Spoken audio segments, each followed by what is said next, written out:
Chairman সাহেব, আমার বাড়ি শুয়োর রান্না করেছি, আজকে দুপুরে আপনার আমার বাড়ি দাওয়াত। এই তুই কি বললি? তুই আমার শুয়োর খাওয়া দাওয়াত দিস? এই দাঁড়া না, এই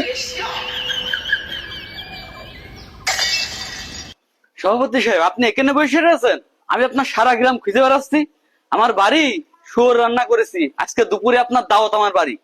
কি বললি হারামজাদা? তুই আমার শুয়োর খাওয়া দাওয়াত দিলি? হ্যাঁ, দাঁড়া। সভাপতি সাহেব, আপনার মতো সম্মানীয় লোকের এত বড় কথা বলে গেল, এর বিচার আপনাকে কড়া ভাবে করতে হবে।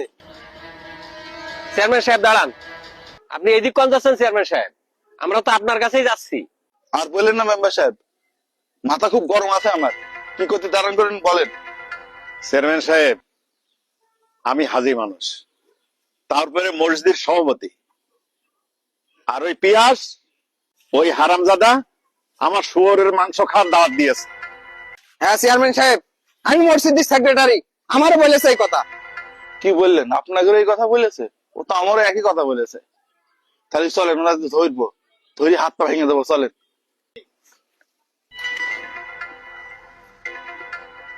এই, আমি তো তোকে দায়িত্ব দিলাম একটা, পিয়াস কখন কমনি যায় খোঁজ রাখতি, খোঁজ রাখিস? জি চেয়ারম্যান সাহেব, আমি পিয়াসের সব খোঁজ খবরই রাখিছি। এখন সে পুকুরের ধারে গাছে উঠে বসে রয়েছে। সভাপতি সাহেব, তাহলে চলেন, ব্যাস ধরেন।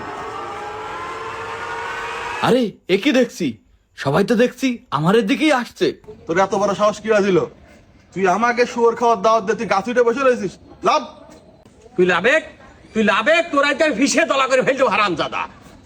আচ্ছা, আপনারা যে আমার মারতে চাচ্ছেন, তা কি কারণে মারতে চাচ্ছেন? আমি কি এমন অন্যায় করলাম? এই এই জানোয়ার, কি কারণে তোর নামতে বলছিস বুঝতে পারছিস না? তুই আমাদের সকলকে শুয়োর খাওয়ার দাওয়াত দিয়েছিস। তুই নেমে আয় আগে, তারপর তো দেখছি।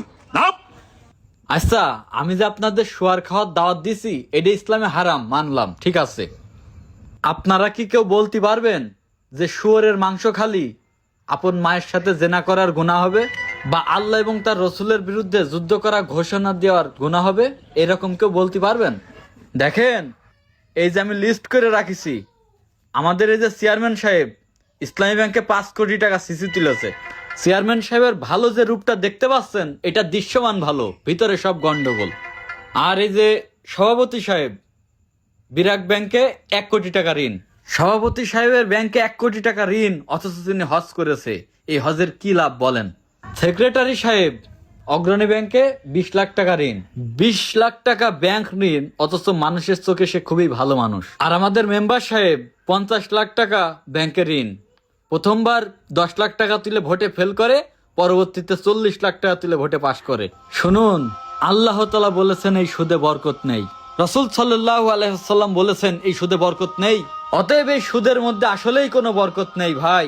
যার যা সুদের টাকা আছে সব আজকেই ফিরে যে পরিশোধ করে দেন। সকলেই ভিডিওটি বেশি বেশি শেয়ার করবেন, যেন আপনার শেয়ারের মাধ্যমে মানুষ সুদ থেকে ফিরে আসতে পারে।